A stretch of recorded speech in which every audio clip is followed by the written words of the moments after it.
Commission যেখানে গঠিত হয়েছে, যে বিষয়ে মামলা চলছে সেই বিষয়ে বিডিআর দায়ী।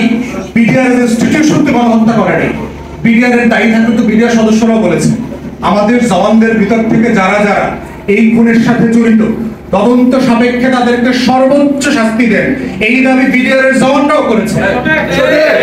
তাহলে সেই দাবির প্রেক্ষিতে আপনি কেন বলছেন যে বিডিআর ইনস্টিটিউশন দায়ী? তারা দায়ী কেমনে বুঝলেন আপনি?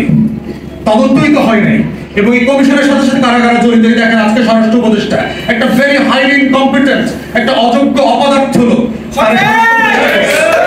এবং সেই কমিশনের সদস্য হিসাবে ছিলেন। কত বড় দালাল! গত 16 বছর যার চেহারা দেখি নাই। গণ অভ্যুত্থানে যিনি একটা মিছিল করেন নাই, স্লোগান দেন না, একটা ঢিল ছুড়েন নাই, তাকে কে এখানে স্বরাষ্ট্র উপদেষ্টা বানিয়েছে? কেন বানিয়েছে? এটা হচ্ছে বাংলাদেশের শত্রুরা বানাইছে, যারা গণ অভ্যুত্থানকে নাই করে দিতে চায়, যারা 24কে বিলীন করে দিতে চায়, তারাই এই লেফটেন্যান্ট জেনারেল জাহাঙ্গীরের মতো একটা অপদার্থ কুলাঙ্গারকে স্বরাষ্ট্র উপদেষ্টা বানাইছে রাষ্ট্রকে ব্যর্থ করে দেওয়ার জন্য। এরপরে দেখেন প্রধান নির্বাচন কমিশনার কে হয়েছে? আওয়ামী লীগের আমলে সর্বশেষ হাবিবুল আউয়াল। এই গণহত্যা চলাকালীন সময় সে সচিব ছিলেন, আইন অথবা প্রতিরক্ষা যে কোনো একটা দেশের সচিব ছিলেন এবং এই কমিটির সদস্য ছিলেন। এই কমিটিকে বিভ্রান্ত করবার জন্য, তদন্ত যেন করতে না পারে তার জন্য হেন কোনো কাজ নাই যে এই কুলাঙ্গার হাবিবুল আউয়াল করে নাই। তার পুরস্কার হিসাবে তাকে ডামি নির্বাচন করবার সভাপতির দায়িত্ব দেওয়া হয়েছিল।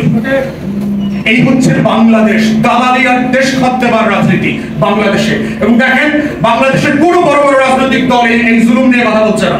শুধু নির্বাচন, শুধু ক্ষমতা, বিচার নিয়ে, এই সংস্কার নিয়ে তাদের এই মুসলিমদের পক্ষে দাঁড়ানোর কোনো রাজনীতি তারা করছে না। এবং তারা ভুলে যাচ্ছে যে বাংলাদেশ বদলে গেছে। আপনি মার্কা নিয়ে যাবেন আর এই লক্ষ লক্ষ পরিবার আপনাদের ভোট দিবে, সেই দিন বাংলাদেশ এখন আর নাই। মুসলিমের পক্ষে দাঁড়াইতে হবে, এটাই আগামী দিনের রাজনীতি। তাই আমরা অন্তর্বর্তীকালীন সরকার